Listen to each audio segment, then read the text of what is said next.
Okay, thank you very much. Thank you for the invitation. Where is Sami actually? Oh, hi Sami, yeah.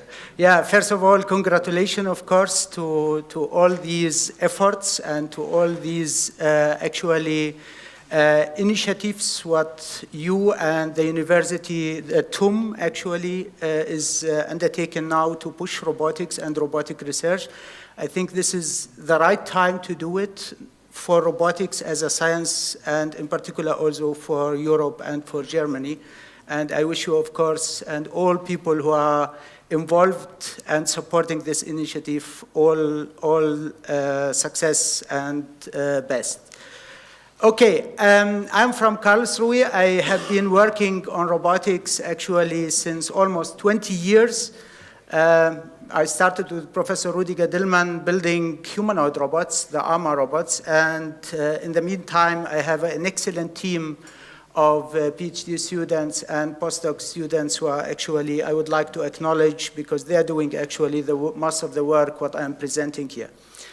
I mean, for me, I don't need to justify why building humanoids and so on. This is for me actually a very obvious thing. This has been always my motivation, building humanoids in order actually to understand intelligence, yeah? So, and I think this is the argument implies also to robotics in general. Robotics is a fundamental science for understanding artificial intelligence. And I don't think that we will progress, or people in artificial intelligence would progress without applying their methods or methodologies on situated systems which act and interact in a real world. And of course, we are building these systems to make life for humans better. So we are building human-centered technologies to improve the quality of life of people. What I am doing in my research, actually, I'm building hardware. Yeah, this is a very important thing. This is still one of the challenges and the tasks we have to accomplish as a society, as a community, as a science. So how to engineer the hardware, the mechatronics, and to put it together with software in order to generate intelligent behavior. Of course, these systems should be able to perform useful tasks. In particular, grasping and manipulation are fundamental tasks for us, and they should learn from human observation, and they should actually be able to improve their behavior based on their own experience. And of course, the communication should happen in a human-like way, like using natural language, gesture, and so on. A topic which is not covered by my research, I have to emphasize that all the time, but by my colleague, Professor Alex Weibel from the same institute. As I said, I started my PhD building these ARMA robots, the ARMA 1 and 2. You can see them actually in the Deutsche Museum in Munich here. It's a chance to visit them. And then the ARMA 3A and B, ARMA 4, ARMA 5, which is an exoskeleton or parts of exoskeleton, what you see here, and ARMA 6, the latest version here. Manipulation and grasping require hands, and therefore we are building hands. Yeah? These are the early hands developed by Professor Bretthauer and Dr. Schulz in Karlsruhe, and on the left side, you see the hands which I have been developed recently for the new generations of our robots, but also for prosthetic hands. What we can do is these tasks. Robots in a kitchen environment, when we started the SFV 588, this was our demonstration scenario, and you see here a video of a demo which we have shown more than 2,400 times since 2008. Yeah? This is a 10-year-old robot, yeah, which is still functional, and it's performing these actually complex tasks in a kitchen environment, like grasping objects, opening, closing doors, learning objects in interaction with human. The robot is not accurate at all, actually.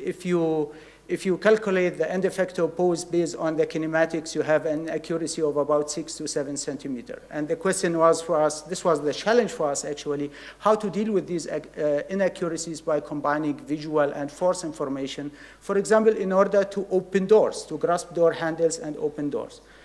And as Dita said, most of these approaches actually are model-based regarding grasping and manipulation. Recently, also we we did some work on how actually can we generate grasps on objects without having any prior knowledge about these objects. So grasping unknown object with deep CNNs, where the input is only a depth image actually, and what we need is a model of the hand. And you see here a post-processing step for the generated grasp by a deep convolutional neural network, so that the robot is able, of course, with the help of a collision-free motion planner here, which is applied here in the video, to generate a grasp on this, of course, simple yet simple object without having any prior knowledge about this object. The second part, as I said, is learning from human observation. We are working and collaborating with many researchers here, like Alish Udi, Stefan Schall, and others, on really learning a library of motion primitives based on dynamic movement primitives, based on HMMs, and so on. And you see here some examples for learning of discrete movements and periodic movements, and how these movements can be applied can be applied and generalized and applied to different situations and different contexts, like pushing to the left, to the right, up and down, pick and place at different positions, or wiping different surfaces here of the table. These are not isolated parts of work. All this stuff, all these methods, what we have developed in the last 2 decades, are actually integrated in an architecture, which is a classical 3-level architecture, where, of course, we have planning and natural language understanding on the top level. We have the sensory motor control on the lower level. But in particular, we have a memory system in between which mediate symbolic and sub-symbolic representation. In this complex example, you see how the robot, together with the human, is preparing dinner for 2 people. Of course, in addition, apart from single-handed bimanual manipulation and grasping, there are a lot of things which are included here, like replacement strategies in a plan. If a plan is generated for preparing the salad, which include, of course, using the salad bowl, and the salad bowl is not there, so the robot is able, actually, based on previous experience, which consider object affordances, to replace, for example, this salad bowl by the mixing bowl. Or if somebody is asking for a Coke, and the robot knows that we don't have Coke at home, but from text mining, which is stored in prior knowledge here of this memory, the robot knows that Coke and multivitamin juice are 2 non-alcoholic drinks, so it can replace actually the Coke by multivitamin juice. So, and as I said, a very important thing from my point of view and from my experience is how to implement these memories. Yeah? And we know, of course, memories in humans are fundamental, and people distinguish between long-term, short-term memory, and so on. And one important or key thing is, in our opinion, episodic memory. So how can we actually store experience of the robot and be able to recall this experience and use it in similar situations? So this is what we have been working on recently, and in order to do that, we implemented, again, a deep neural network here, where a video frame sequence is fed into a decoder with a certain structure here, LSTMs and full connected layer at the highest level, where these videos actually are then represented in a latent representation here, and which is used by 2 decoders with an inverse architecture in order to reconstruct, so a reconstruction decoder, the frames which were given here, or to predict actually based on the current situation, what are the next frames or the next actions which would come. How this would work, so after learning, of course, these latent representation from previous visual action experience, the robot may perceive the scene like this. Of course, the videos here will go into this encoder network. Then what you can do, we can, of course, compare these latent representation here with what's stored or what the robot knows, retrieve the similar match, and use it, as I said, for example, for reconstruction and for prediction. We actually tested this approach on 2 state-of-the-art data sets. One of them is the activity net, and the other one is the 20 billion something net. And you see here some examples or results that this is actually a single frame query where the robot sees these two objects or one single object like the sponge, the cup, and so on. And these are the best matches, what you get from the episodic memory as actions which can be performed in these situations, like pushing actions together, put something into something, like poking, and so on. With that, actually, we implemented part of it. Of course, people working on robotics may understand there are so many pieces and work on vision and control in order to get these things running on such a complex system. But we implemented that in this example. Assume this is the robot view. We can recall the episodes which are associated actually with such views. Single green object on the table, for example. With object detection method, we also can extract important parameters for the actions which are associated with this object. And then we can, of course, parameterize beziehungsweise instantiate the execution on the robot. Like in this situation, pushing the object to the right or grasping the object and start wiping maybe. So as you see, we have been working on a kitchen environment recently with the latest generation of our robot. This is the ARMA 6 here. We are entering another area of application, industrial applications, in particular maintenance and repair tasks in warehouses. This is a robot developed completely at KIT from the CAD, from the screws to the latest vision algorithm or software which is running there. Developed within the European project secondhand. You see here we have torque-controlled arms with 8 degrees of freedom each. We have 2 under-actuated 5-finger hands. We have a roboception sensor and another stereo vision system and an RGBD camera. And there are, of course, standard tasks which we know from DLR, from SAMI, and others who worked on torque-controlled robots or active compliance, where you can really, in a very intuitive way, move the robot around, program new tasks, react to perturbation, and so on. What's the goal, actually, of this robot is not just to have another robot, but is actually to build a system which is able to recognize the need of help of a human. So imagine, how would you recognize that another person needs help? So there are, of course, different modalities. If you use speech, this is obvious. Please help me. Or this object is heavy. Then the robot can infer, actually, that help might be needed. The other thing, of course, deviations from normal force patterns, which are learned, for example, in human-human interaction tasks, like carrying these guard or lowering the guard together. The most challenging thing is, of course, recognition of the need of help based on vision. Because really you need then a complete scene understanding. For example, for this lowering the guard task, the task representation, or for this task, the robot knows that 2 people are needed. Actually, one of them is the expert who can screw and unscrew the different screws, and the other one is just supporting the other side of the guard and moving it down together with the human. And if the robot observes that these conditions are not fulfilled, then it proposes or suggests to provide help. The same here. I have to clean the train drive, and the robot say, oh, okay, for cleaning, the spray bottle is needed. I will bring it and hand it over to you.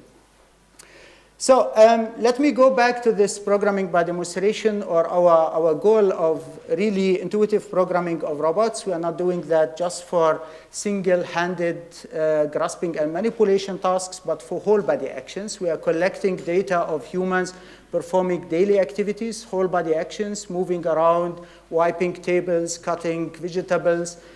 Multiple subject, where a subject is supporting another subject or helping another subject in washing or drying, in the bathroom. And what we can do, we automatically actually can segment these data, normalize the data with the reference model of the human body with 104 degrees of freedom, and segment the motion into important frames or important key poses.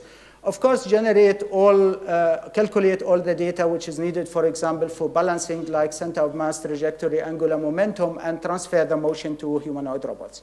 And we have done that in the Korobot project together with colleagues, for example, with Abdelrahman Kedar and also Katya Mombawa from Heidelberg, where we collect this data, different styles of walking, as you see here on stones, the stairs up and down on the seesaw, and then we map actually this data to ARMA 4 robot or to the HRP 4 robot in Tsukuba, in Montpellier in France.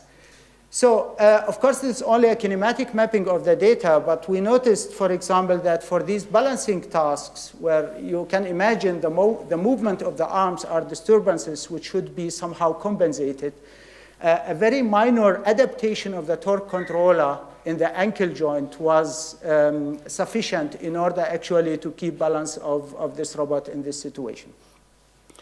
So we believe also that these whole body actions are actually, or we consider them, or we formulate them as whole body grasps, yeah? And we start, 3 minutes, we start actually to analyze whole body grasps, and in particular, we introduce a taxonomy for whole body poses of humans, yeah? You see here actually, of course, inspired by grasping taxonomies, that we have 46 classes of poses, what humans actually take or use in their activities. I will not go into the details, but the most important thing that this taxonomy actually consider contact with the environment, that the poses are defined by the type and number of contacts with the environment.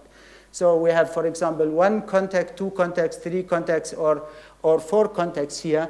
And the most important thing is that these lines in this taxonomy are actually transitions between poses. So if you are in the kneeling pose, you can go to 2-7 and then to 1-1 to get to the single support pose.